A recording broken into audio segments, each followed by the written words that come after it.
Silvi, aku mau tanya nih, gitu tuh kamu kan remaja nih ya, Iya. dan pasti menantang sekali pada saat kamu menghadapi ada orang yang berbeda pendapat sama kamu tuh, entah di luar atau di rumah. Kalau lebih sering kayaknya di rumah kali, mungkin kamu pernah nggak sih beda pendapat sama orang tua? Wah, pernah banget, sering. Contohnya itu, si mama tuh sering nuntut kayak akademiknya bagus gitu. Kalau enggak ya kena hukuman deh. Kayak gak boleh nonton TV gitu. Nggak boleh main. Iya, gak boleh, jadi di rumah belajar gitu. Tapi kalau kamu berprestasi? Mungkin malah kayak dapat hadiah kali ya. Oke. Malah Makasih ya, Iya. udah berbagi. Kayaknya ini penting sih untuk remaja-remaja di luar sana juga memahami tentang perbedaan pendapat ini. Oke, hai teman-teman semuanya. Assalamualaikum warahmatullahi wabarakatuh. Salam pelopor moderasi beragama. Di konten saya kali ini, saya hari ini menghadirkan Silvi sih. Makasih ya Silvi. Saya rasa tidak cuma Silvi aja nih yang merasakan betapa menjadi remaja itu juga memiliki konflik perbedaan pendapat di dalam keluarga. Saya yakin semua remaja yang ada di luar sana pun juga tak kalah memiliki tantangan yang sama, yaitu memiliki perbedaan pendapat dengan orang tuanya. Saya pikir yang dialami Silvi juga bahwa ketika dia berprestasi, mereka akan dapatkan hadiah. Kemudian ketika mereka tidak sesuai dengan ekspektasi orang tua, maka mereka akan dapat hukuman. Saya pikir ini adalah nilai yang jauh dari sikap toleransi, dan juga ini malah mengarah kepada pemaksaan kehendak, bukan keberdayaan, tapi sebenarnya ini adalah kontrol. Dengan pola-pola memberikan reward pada saat orang lain melakukan sesuatu yang kita inginkan, atau sebaliknya memberikan hukuman kepada orang lain yang tidak melakukan sesuai yang kita inginkan, saya pikir ini akan berbahaya bagi para remaja dan anak-anak khususnya untuk diterapkan kembali kepada sosial mereka. Oleh karenanya, orang tua, guru, dan semua elemen masyarakat harus penting untuk belajar menerapkan disiplin positif yang tanpa hukuman, tanpa sogokan, disiplin yang mengedepankan pemberdayaan, disiplin yang memberdayakan dan bukan kontrol. Nah, pada konten video saya kali ini, saya memfasilitasi webinar di mana kami akan mendiskusikan tentang bagaimana sih cara menerapkan disiplin positif dalam keluarga, disiplin yang tidak memaksakan kehendak, disiplin yang memberikan kemerdekaan atau internal motivasi kepada para generasi bangsa. Selamat menyaksikan.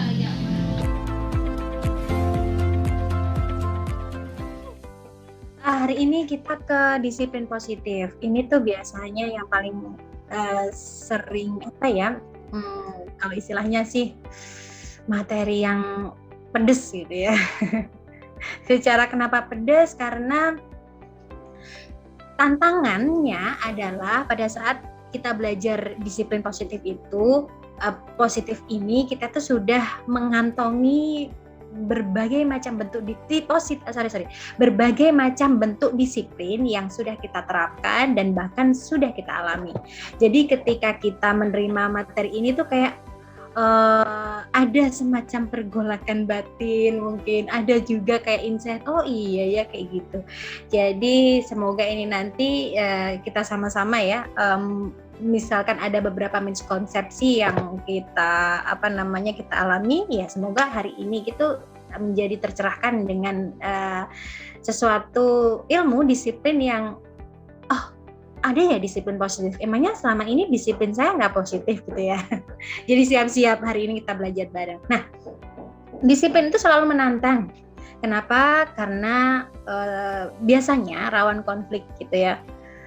Jangankan mendisiplinkan orang gitu kan, mendisiplinkan diri sendiri gitu juga ada konflik batin gitu ya, apalagi mendisiplinkan sosial. Awalnya saya bertanya-tanya dulu kenapa ya Bu Najla Shihab itu menyusun kurikulum ini,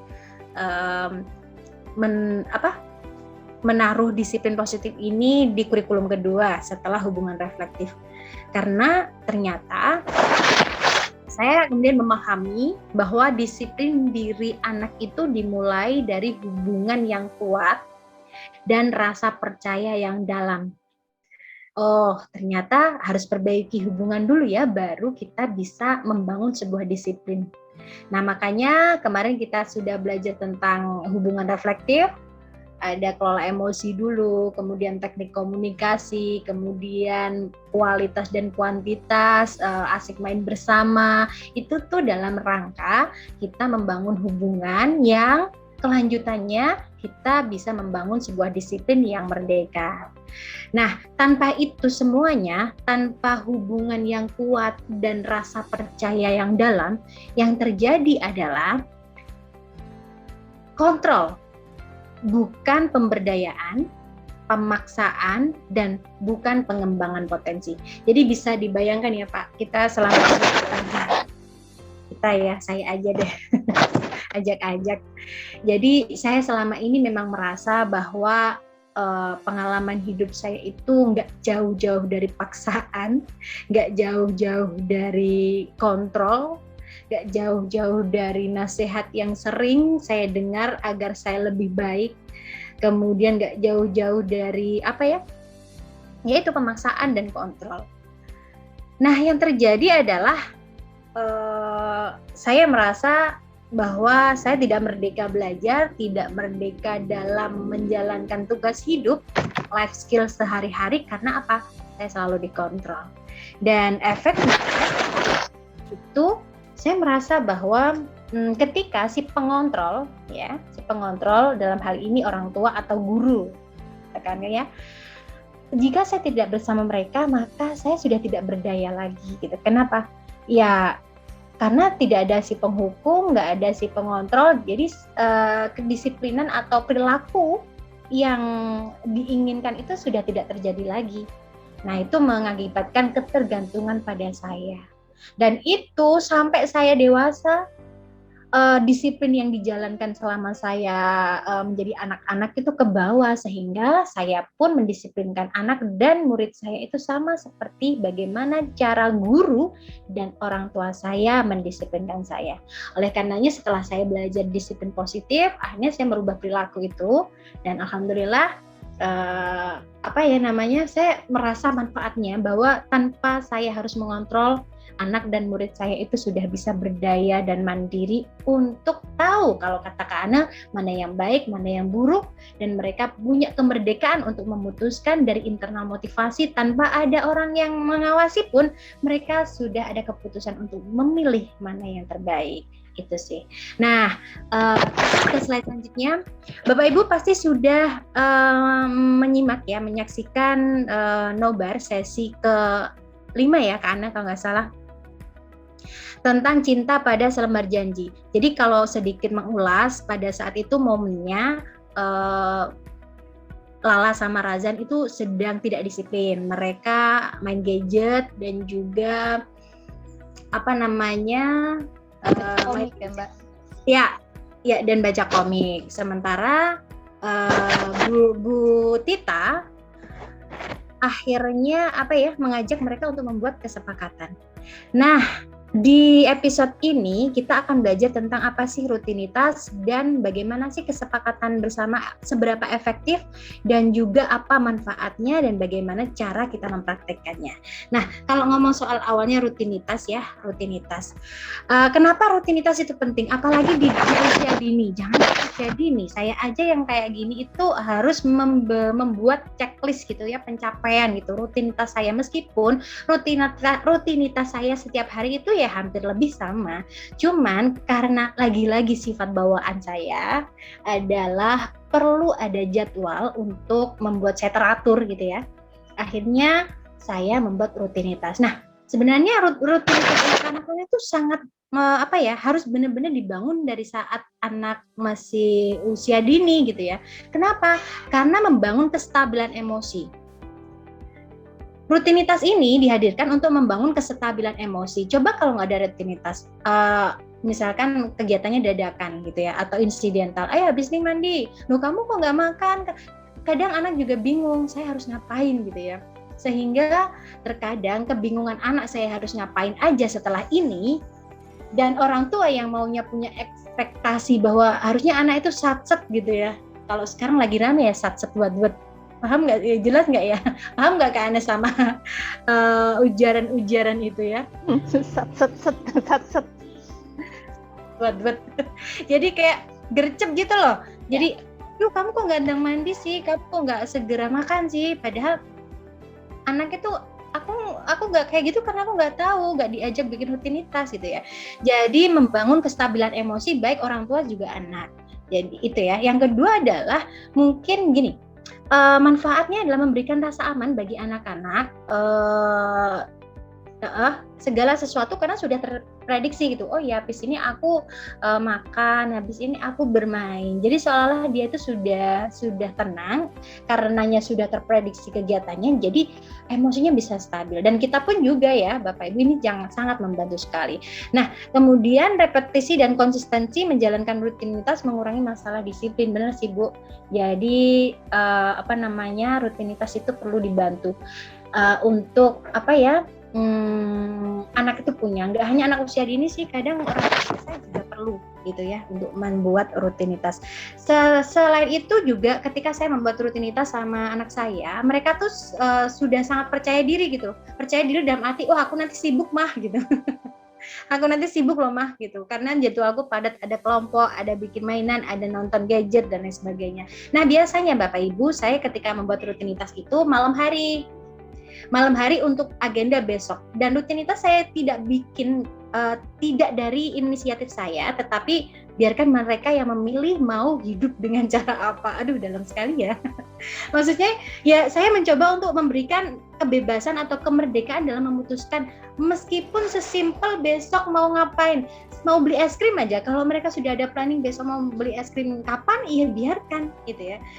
Ini dengan impian tinggi, kita sudah belajar prinsip cinta. Impian tinggi saya adalah ketika saya memberikan kesempatan anak untuk selalu membuat keputusan dalam hidupnya, meskipun itu hal sepele ya karena masih anak-anak ya. Jadi saya memiliki impian besar bahwa ketika dia menjadi dewasa dan tanpa orang tuanya, dia nggak yang gampang bingung dengan persoalan hidup. Karena misalkan sesimpel, "Mah, habis ini aku ngapain ya?" Dulu sebelum saya bikin rutinitas, anak saya selalu tanya, "Mah, habis ini aku ngapain bosen? Mah, habis ini saya ngapain bosen?" Sehingga saya juga bingung apa yang harus dia lakukan anak saya gitu ya. Jadi malamnya saya ajak, tapi bahasanya saya gini, "Nah, ayo kita bikin jadwal rutinitas buat hidup kamu besok, yuk mama bantu," gitu ya. Kemudian, "Oke mah, besok aku mau ngapain aja." Kalau usia dini nggak detail, kalau adik yang usia PAUD tuh belum detail sih, cuman kayak outline, gambaran besar besok habis ini apa, habis ini apa, habis ini. Kalau si kakak lebih detail lagi, jamnya lebih presisi lagi gitu ya, jam sekian sholat subuh, habis itu ngapain. Itu membantu anak untuk siap hidup untuk besok hari, itu sih. Nah untuk rutinitas baru-baru ini saya juga sudah bikin. Nah kayak gini nih Bapak Ibu, kelihatan nggak sih? Aduh buram ya. Nggak kelihatan Mbak Yumi karena pakai background. Iya. Bapak Ibu, nanti saya setting lagi ya. Rutinitas adik sama kakak saya bacakan. Nah, boleh difoto Mbak Yumi, kirim ke grup. Iya.